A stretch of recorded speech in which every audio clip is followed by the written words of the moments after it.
Who the fuck is Bae? Who the fuck is Bae? Everybody's favorite question. You heavy involved with metro schools, and I'm grateful that you got us involved with that.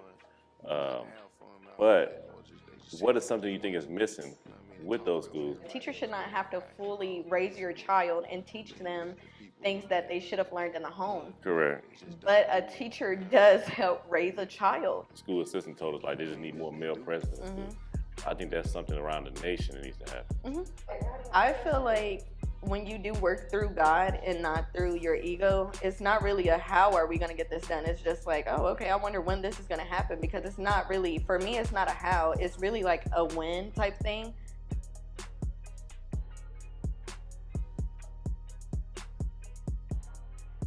Man, welcome back to the Rob and Savage podcast. We got a special interview today with a member of the team. She got a crazy story. We're going to spark it on off now. Who the fuck is Bae? Who the fuck is Bae? Everybody's favorite question. Okay. Well, I'll start off by saying Bae is Bae Fertiti, and the Bae in Bae Fertiti actually stands for Believe and Elevate. I truly believe in whatever you believe in, whatever you set your heart out to do, you have no choice but to elevate in it. Because like that post said, God didn't give you a dream for no reason. So I just feel like if you believe it, you can elevate in it. Okay. Mom did a thing with that one. God. No, I'm That's just true. No, you're right. I'm just kidding. Okay. So, Bae, tell everybody where you grew up at. So I grew up in East Nashville. Okay.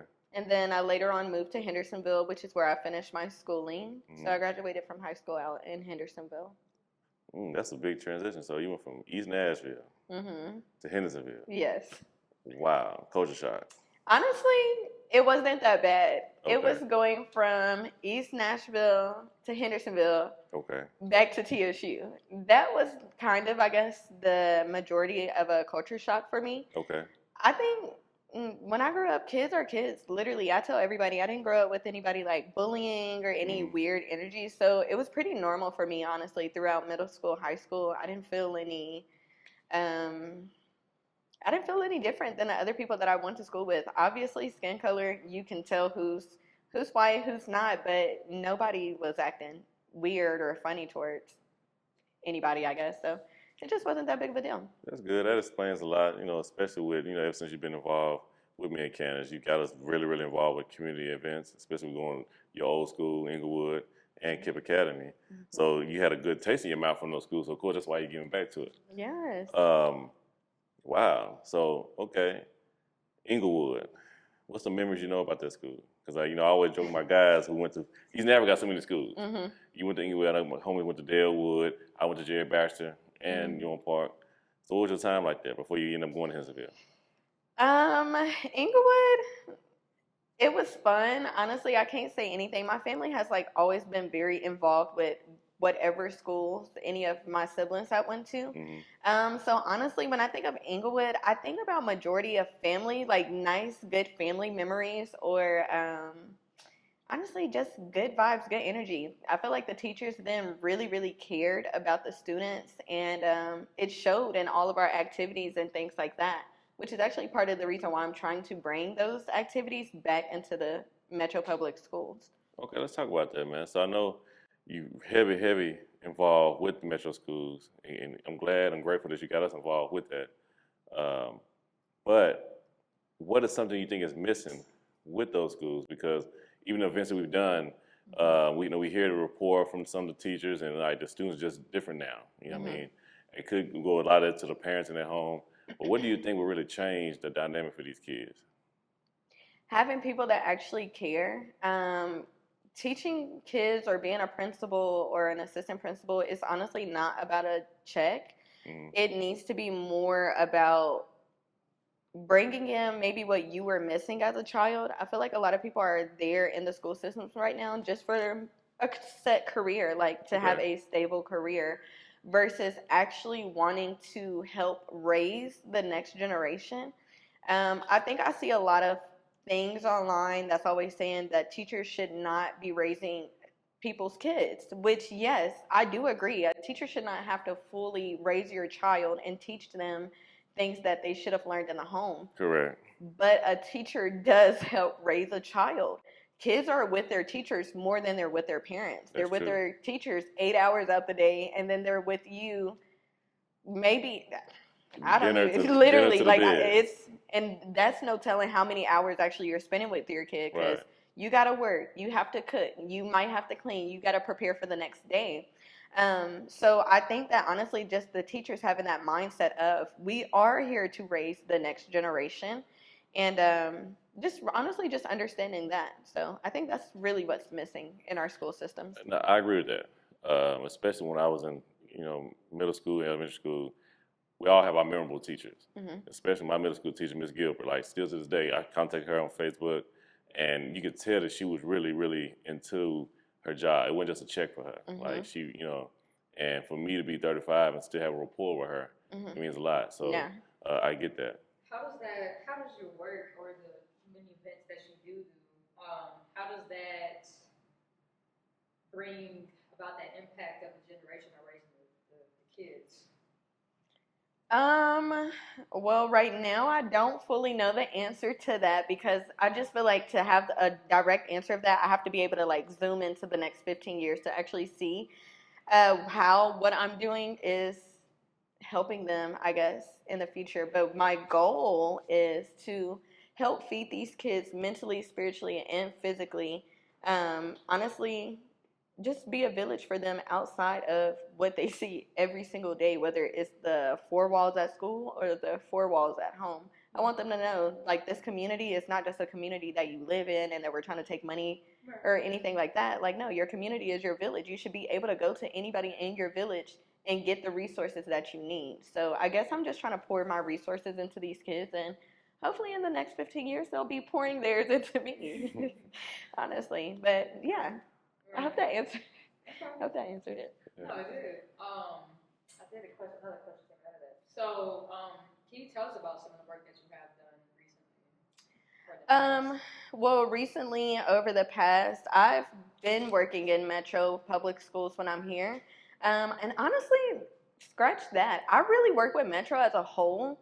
I think for a few years, it was actually very hard for me to understand how to handle my community partnership, because half of it is dealing with the kids and half of it is dealing with homelessness. And I just feel like maybe just throughout the different courses God has taken me through, maybe at one aspect of my life I put a lot of energy into helping fight homelessness, and then the other is to help pour into our kids. Did I answer that? Oh, You did. You did. So sorry. We're gonna edit that out. Nah, that's a good answer, man. I think that we need more community activists like that, especially at your age, because at our age, we're still relatable a little bit to the youth, and they'll listen to what we got to say. It's not like we're beating over the head. But again, like when we went to Inglewood, and the young lady told us, the school assistant told us, like, they just need more male presence in the school. I think that's something around the nation that needs to happen. It's just when a man walks in the room, the kids, there's a certain presence it brings that just can't explain it. And for her to tell us that they don't even really have security officers there like that, I'm like, what? So it's really like no male figures in there. That alone, I can see where a lot of the behavior issues are going to come from the kids. Well, I feel like even with our male presence, we don't always have to have it in such a high authoritative figure like a police officer. There's kids that are already in elementary school that have ran into the law, that's probably not had a good experience with police officers or something. I feel like, honestly, with Miss Bass, shout out Miss Bass, I feel like with her letting us know that a male presence is so important in the Metro Public Schools, I took what she said and tried to think about the men that were in my school. I honestly think that the men just needs more of a authoritative role in regarding to. Majority of all of my principals were men. My assistant principals were men. Even I don't know what some of them did, but some of them would just like maybe be in the hallway in between classes just to make sure things ran smoothly. I think if we could get more men back into those roles, then I think it would have some type of difference. I don't think necessarily having a police officer is going to do the trick, honestly. I agree. I mean, yeah, going back when I was in high school, now one police officer we did have, Officer Black. Mhm. He was there, but we did have other male figures who might not even have a teaching role. They might have been like coaches on the football team, but they still was allowed to be at the school just for that beef. Mhm. And it curtailed a lot of the issues at the school that we had. Because my freshman year, we didn't have that at all. Yeah. But again, my sophomore, junior, senior year, we did have a male head principal and an assistant male principal. It's like, it shows a difference. Shout out to Mr. Woodard. If anybody knows about White Creek or Maplewood, they know about Mr. Woodard. He wasn't playing. He was a police officer. Nah, he was just assistant principal, but he was stern. Like That he was guy. not finna. Yeah, he was that black man. Okay, I ain't finna try him. Mhm. You know what I mean? Okay. But okay, we got the community side. Mhm. So entertainment. Entertainment. So I know about. Well, we'll let the people know about you. Eventually, at one time here in Nashville, you tried to bring some things to the city. Mhm. It wasn't all that receptive at first. Maybe Nashville wasn't ready. Mhm. You end up going to a different city, flourishing, and you brought them same ideas back here. Mhm. And now you're back here, and you hit the ground running. You reached out to us, and since we've collabed with you, we've been skyrocketing even more. What's your goal behind all that? And also explain what all do you do? Oh, okay. Well, the goal first. Honestly, my goal is connection. I feel like if we could connect everybody in the city, it would actually help us put urban Nashville on the map, which is something that I've been trying to do for the last few years. I think it was just really hard for me to understand how could we put Nashville on a map in the light of Atlanta, New York, or Miami, St. Louis even. And I think that's kind of like what's going on right now. Everybody's kind of just working together and connecting together to ensure that we actually can have a strong enough force to where we can put urban Nashville on the map. Because that's honestly all that we were missing. We were missing connecting together to actually have a strong force. That's honestly, I want to say that's probably the only thing that we were missing is us coming together. I agree. I will say, I agree with you fully. I mean, being out, we have got a lot of support and recognition from things here. I don't think that Nashville necessarily had that 10 years ago, 15 years ago. Yeah, I don't either. In the hip hop world. But I think, and it's not a slide at anybody, but I think that now it's just we wait on that one big talent to really blow up while we all connected. Because like right now we all connected, but we don't have that juggernaut right now. Yeah. All-Star, Young Buck, they're still around, but they're getting older. Of course. It's time for a newer generation to come out and take over. Which is why I think that we're trying. The young people, we really are the ones that are trying to connect together. And we do understand, a majority of us understand that we're on a mission that's much bigger than ourselves. Like, this is not a popularity contest. This is let's put Nashville on the map because, like that group in Nashville is called, Nashville is not just country music. Right. Nashville is really not just country music. And I think that's something that people from Nashville desperately want outsiders to understand. Like, that's a misnomer, man. Like, yes, Nashville's known for country music, but if you come here, it's really just Broadway. You go right, you make one left turn, you know what I'm saying? You listen to all type of, and shout out to all the artists that are coming to town. We heard Beyonce trying to move out here, but she's still on the countryside. But Jelly Roll, he kind of transformed from the rap to the country, but he still has that flavor. So we get more recognition. But I will say, when I do go out of town, we don't always still have that country stigma. It's still there, but it ain't like it's bad when we was younger. No. Shout out to my boy. But I'm not going to lie. I have a friend, the artist that's from London, and they were literally clowning me because they're like, would I even do good down there? Because don't y'all only listen to country music? Right. And I was like, what do you think whenever you think of Nashville? Because I was actually kind of surprised that he even knew what Nashville was. Being from London, like, I don't really know any other city. Nashville is a world city now. Yeah. Yes, I do get that. But even from his point of view, Nashville, riding on horses, listening to country music, Daisy Dukes, and country food. Literally, that's what he told me he thought Nashville was. And it's like, Nashville, no. Like, we are actually a major city. When you get down here, it kind of gives you a vibe of, honestly, I think the new vibe that they might be going for is LA mixed with Atlanta. Yeah. Because this is exactly like how I feel. That's exactly what it is. Yeah. So I was trying to tell him, I'm like, no, like, we have so many different aspects of Nashville, and I think that's like just one of my goals is to try to get those other aspects out and on scenery. How do you do that against the forces, though, of being that, you know, like I said, I know it's bigger than just the country music. It's literally the people who are, you know, over Nashville have painted this like, oh, this is a country city, this is a music city or whatever, right? But I'm just like, how do you get past those forces? How do you do that? Because, you know, think about it. Think about the system that we're in, just as Black people, right? So it's just like, how can we say, oh, y'all gonna break this system? It's like it's already done. Like I don't think you can break it, but it's just like, what can we do to be like, oh, okay, I'm gonna have this light shining here now and just get them out of there. Like what do you see that, or both of you? So I feel like when you do work through God and not through your ego, it's not really a how are we going to get this done. It's just like, oh, okay, I wonder when this is going to happen, because it's not really, for me, it's not a how. It's really like a when type thing, because I see it working every day. And I'm not going to lie, the way that life goes for me, or has been going for me, everything it has great intentions, but it's so unintentional. Like, I'm literally working through God. Whatever he wants me to do is what I'm doing. So I'm not even looking at it as oh, the city is already set in its limitations, because it's not. I know it's not. This wouldn't even be in me to want to do if it was, literally. But yeah, no, I just feel like I don't see any limitations. I don't see anything being set. Yes, we have country music here, but we also have jazz, the blues, rap. I mean, Nashville was considered country music based off of the Jubilee Singers.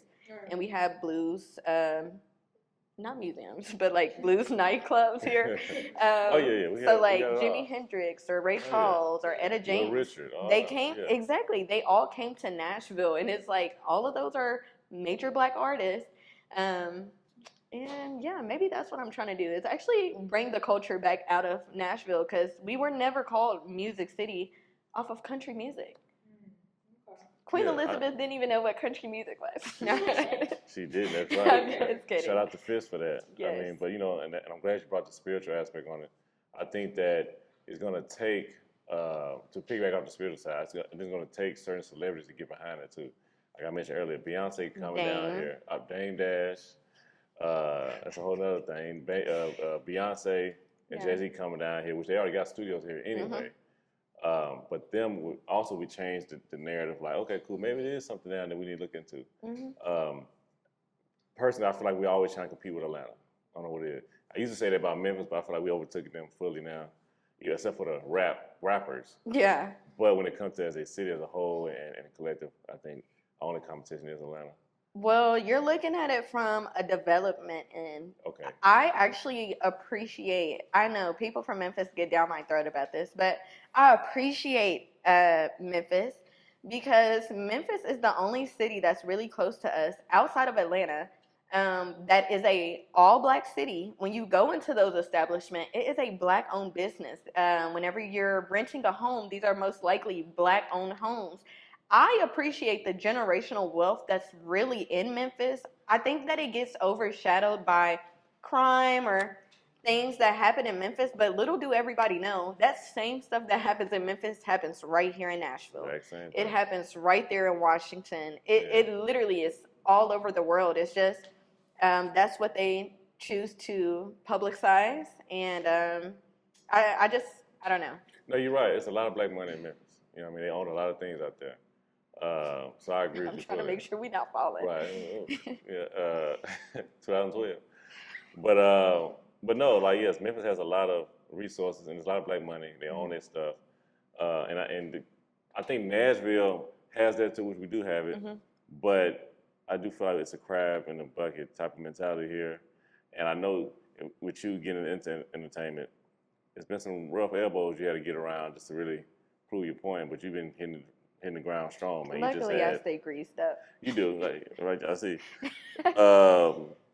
But you came around. You introduced us with the Dame Dash. That was major. That's like life changing with that. And then you turn around. You had Boss Man D-Lo. Is that right? My people had Boss Man D-Lo. They did. Well, you hit me up about it. I'm like, okay, cool. Could have went. I just was tired. And then boom, the situation with Rick Ross through Gray. I'm like, wow, she's not playing. Yeah, it's not time to play at all. And I just think that stuff is so funny. Because to me, it's like, yeah, those are probably like seem pretty big, but to me, that is still like so surface level. If y'all could even just dissect my brain, half of it, I have so many plans for Nashville and like the type of people that I would love to bring to Nashville. It's just like, I feel like we're literally just scratching the surface. Like, we're not even fully on the surface yet. So, Oh, yeah, I hear that. yes, There's lots to come. by the grace of God, Oh man. it's coming. All right, so I want to get down to this, man. You went to Inglewood, moved to Hendersonville. How much did TSU affect your life when it came to you just being a sociable person? I heard you was a cheerleader there. You know, you wasn't there when I was there, but you know, I'm gonna have to call Pope and see how you really was a cheerleader. But how did that change your perspective on life and also just how you interact now? So honestly, going to TSU really changed my life because I actually think that I started finding purpose once I did go to TSU. And that just came from like the people that I had surrounded myself with willingly and the ones that I had to surround myself with through any sport or through any student activity that I did on campus. But you asked, how do I feel like it? Yeah, how did it shape you, man? Like, you know, I always have my personal feelings about TSU. They kind of gave me a swag in a sense. Like, I always went to black schools, but TSU gave me an attitude. okay. And it gave me an attitude of, I hate to say it, but it gave me that I'm that bitch attitude. Okay. Excuse my language, Turn viewers. But just because it was a culture shock going to TSU, and I felt like, and maybe there was possibly some power struggles between me and some people that were on campus, but I had to understand like negativity that any negativity that majority is thrown my way is never towards me or really aimed towards me. It's like people's insecurities.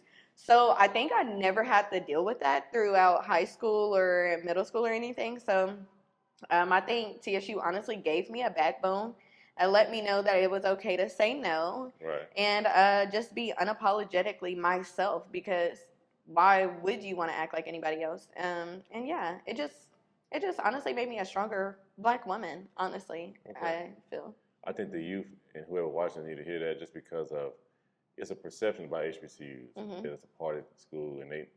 Now I hate when I hear that. I'm like, every college is a part of school. Yes, it is.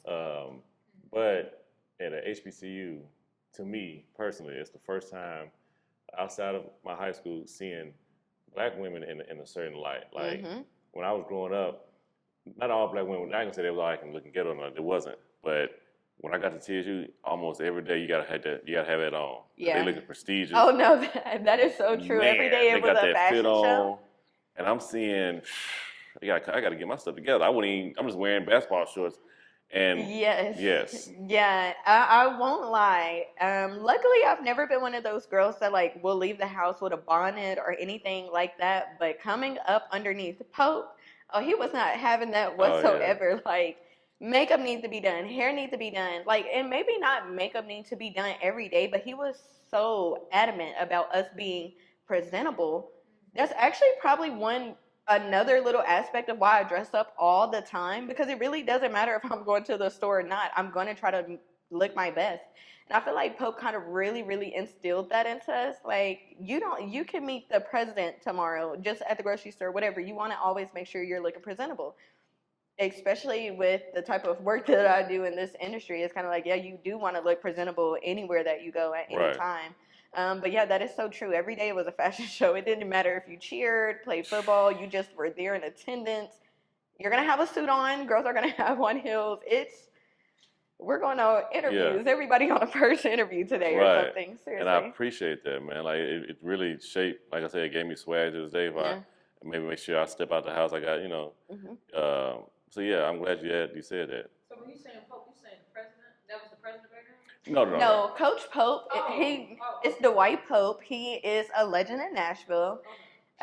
He owns a plethora of things here, but I know one thing he's so proud of is his modeling agency. But he's the cheerleading coach over at TSU. Okay. Definitely. Man, He tried to get me to model. But I couldn't do it. Pope, he's a little camera shy. Yeah. I was playing football at the time, and I like Pope. I fuck with you. You went to White Creek. We're a high school alum. I didn't go there. He was there, of course. You could have been in your bag now with that. Oh yeah, now yeah. But at the time, you're right, Candace. At that time, Overthinking. Overthinking. I might do that, man. You know what I mean? I'm thinking soft and all that. So yeah. I think I would have kicked that stuff to do it. She probably would. I think so. Yeah, Candace probably would have got me. I like you do it one time. As long as I wear no tutu or nothing like that, I've been good. Okay. Nobody said no tutu, girl. Yeah, we're just gonna edit that out. Good. Pope gonna be like, No, "What the that's fuck crazy. you talking about?" That's crazy that you say that because I feel like my mom tried to instill that into me about, care about the way you present everything, but I don't know, it's just something that just didn't care. And then the fact that you say your coach was only like that, and even too back then, how the campus was, how everybody was like dressed up, fly, like I just never experienced that. The places where I went, it's all the Smyrnas, and then what I'm Yes. saying? Like, I don't think. Now we both kind of come from the same background on that. Yeah. People made fun of me for wearing huaraches, and I'm like, oh, I didn't even know that we were not.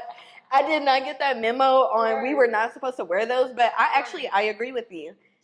Growing up in Hendersonville, nobody cared. Somebody could have on K-Swiss, Shaq shoes. We're not even looking down to notice, but I realized, because last year, that actually happened to me for the very first time. Somebody made fun of the shoes that I had on, which they were clean. They weren't like dirty or anything, so I didn't see anything wrong with them. But I hate that because it was like a true stigma. It kind of clicked for me. In the Black community, we care about so much what the hell is on our feet, what's on our body, and it's like the people that have on literally a $1,500 outfit or a $2,500 outfit don't have no money in the bank, and it's mind blowing that I don't care about that, but y'all really care about that, and that is so crazy to me because I'm like, dang, I'm around people whose families are literally multimillionaires. And we've never they go shopping at Walmart. They go shopping at Goodwill. Literally, like a lot of people that be up that way, they will go shopping at Goodwill and have $1 million in the bank or be a multimillionaire and they're driving this Honda van. Like they don't give a damn about that stuff. And I really want our culture to kind of, I don't know, get up to speed on that because to care about designer 24/7 and don't have no money in the bank. That's is crazy. The thing. Now I agree. Now our issue, we care about it 24/7. I think that we just care about it 7. And I mean 7 hours. That's it. And then we'll be in a better place. Even though we praise what we've seen at TSU, that's not an everyday thing that we should be. And be honest with you, if you can go back to TSU days, it was really only one day, Choreograph Wednesday, when everybody put it on. The rest of the day, we still wearing the huaraches, the K-Swiss. But I think that Black folks do that because it's like a badge of honor to them. Like we go through so many years without anything. We want to cling on to the clothes and it's make us feel good about something, but we gotta get out of that. For sure. And thank God I didn't really come from one of those backgrounds where I could be like, oh, I didn't really have anything. That's probably why I have that mentality of like huaraches. I'm still trying to figure out if I should break them out. Huaraches ain't a bad shoe. I don't know why. I have them, but I swear I've been kind of like, do I not? No, that's what I'm saying. They were clean. They were not dirty. They were just like, damn, you still wearing huaraches? Like, I am so sorry I don't have any Amiri shoes, but that's so crazy. I tell people all the time, my very first time buying designer was never for me. Like, I'm not even one of those designer junkies. Well, I will say this. I'm going to say this on camera. It's also the same subject. Women buying designer clothes, I don't understand that part. You don't understand that? I don't. Just because of y'all wearing it, okay, cool. But say if a potential man sees, he's not giving a damn that you got on a Gucci dress. Because you can go to fashion stores get that same dress. As long as it look good on you and the shape right, we're gonna look at you. I think the fashion thing is more on the men, making it sound like they got it and all that. Because the women, I would never want. I never understand a woman spending $1,500 on an outfit. We don't give a damn. I think that'd be more on some. They trying to do that for themselves. I feel like from the men's standpoint, it's like I'm so sorry. I hope nobody gets offended by this.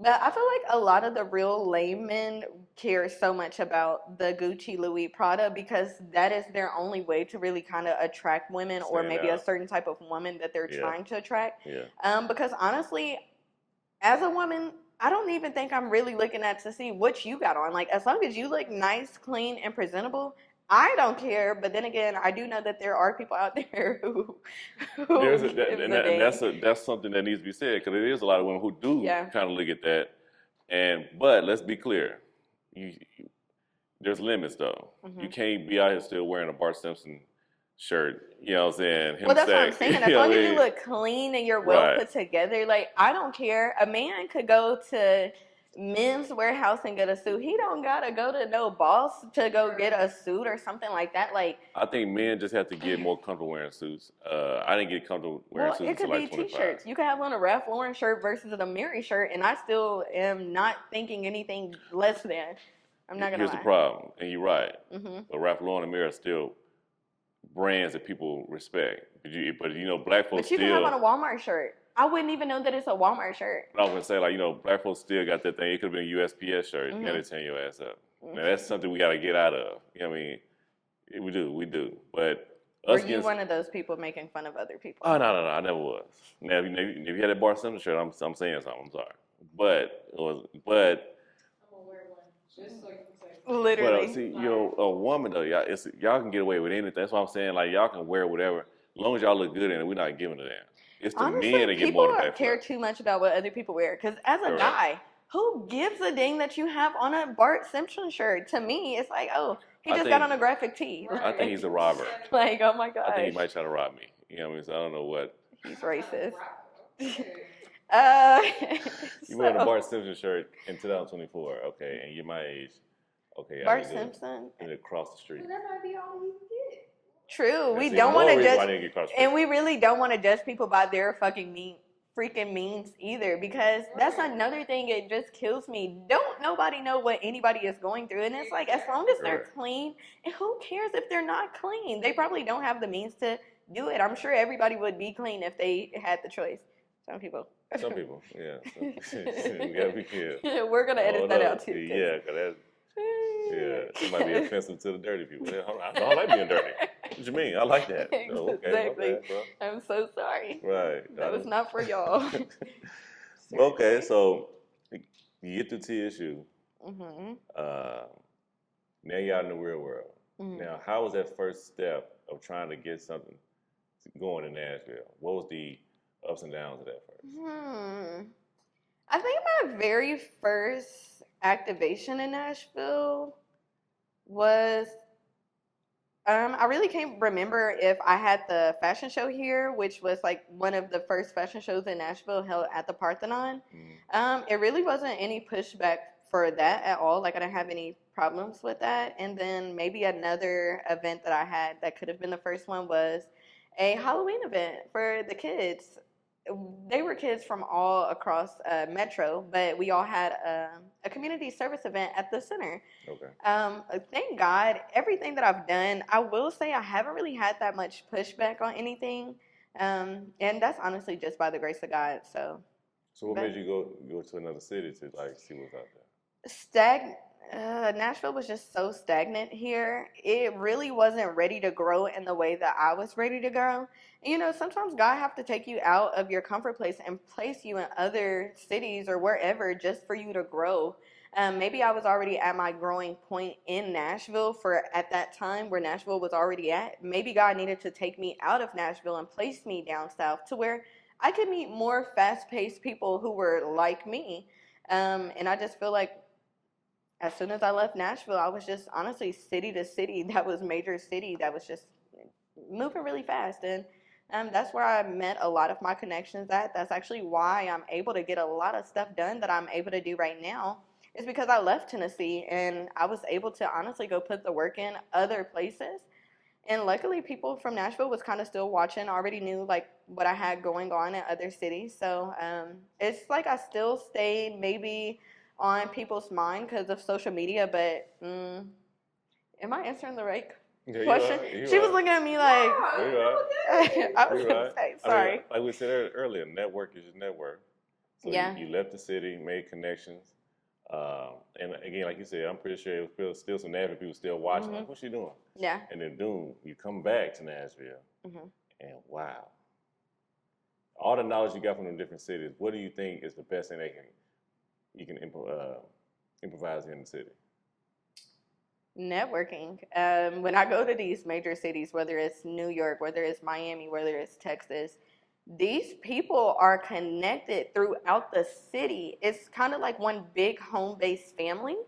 And I think once I start realizing the people that I look up to, I think once I start realizing how they were moving, how they implement themselves in their city, I think I honestly just took that and ran with it and brought that back to Nashville. So that's why I'm trying to pour into as many people as I possibly can, with no anything attached. Like, I think people genuinely understand that if I do something for you, I don't really need anything in return. It's just I just want us to all get along, and I want other people to be more open to connecting with outside people or inside people.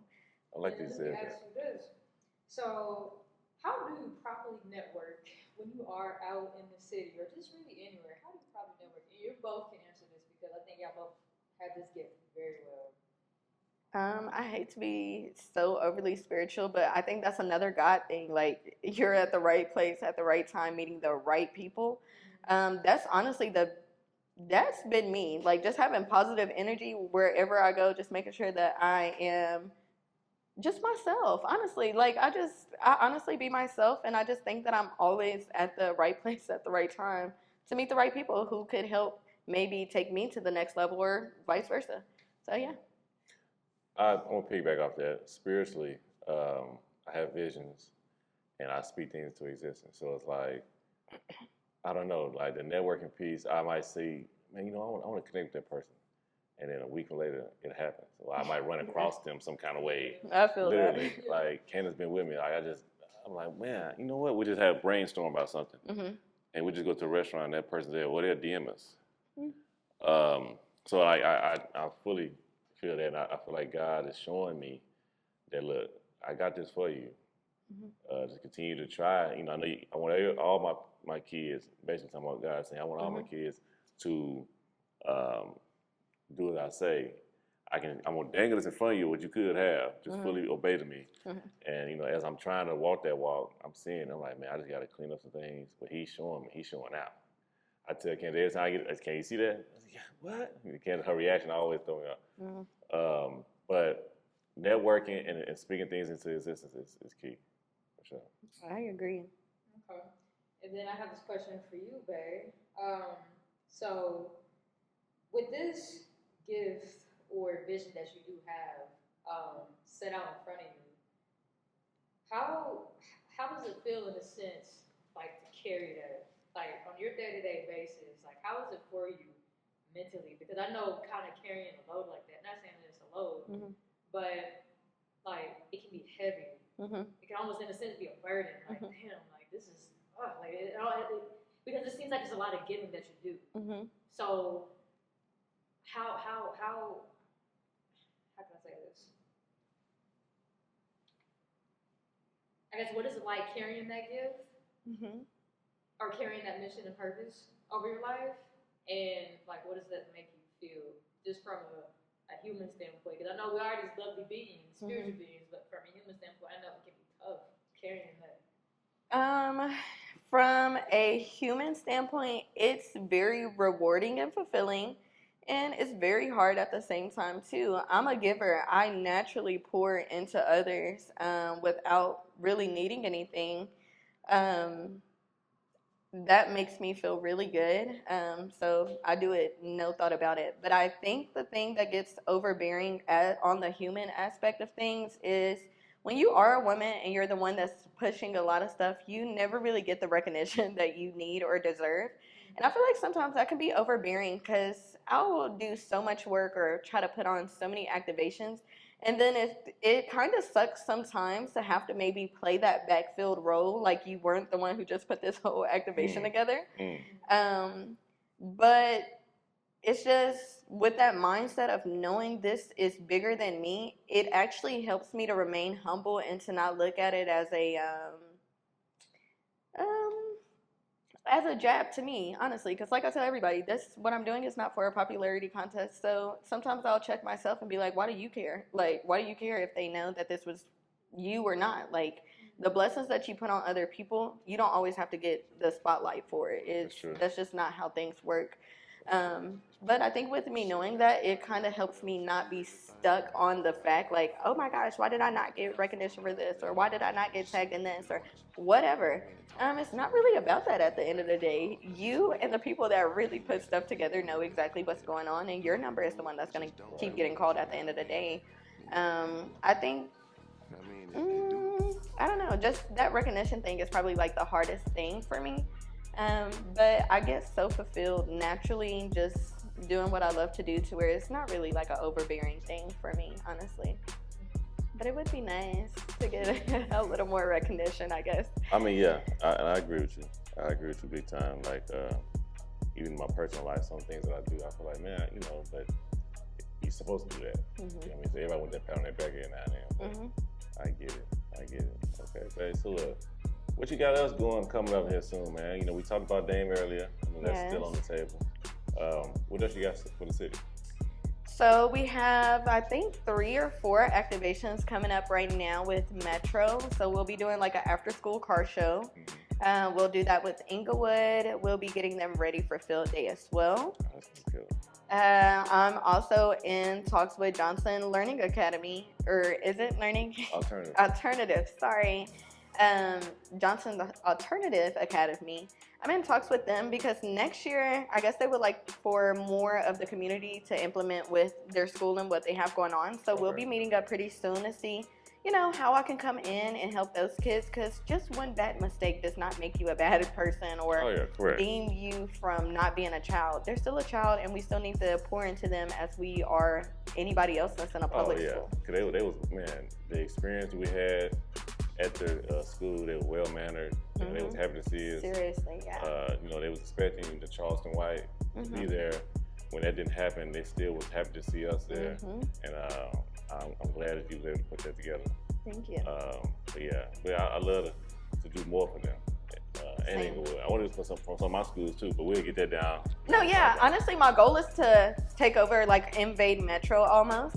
Well, look, man, where can the people find you, babe? What's your social media handles? The people can find me on Instagram. It is BAE_FERTITI, Bae Fertiti. Okay. And yeah, that's actually the only place y'all can find me right now. Okay. Not gonna lie. Well, look, man, y'all stay tuned. We got a lot of things we bring to the city.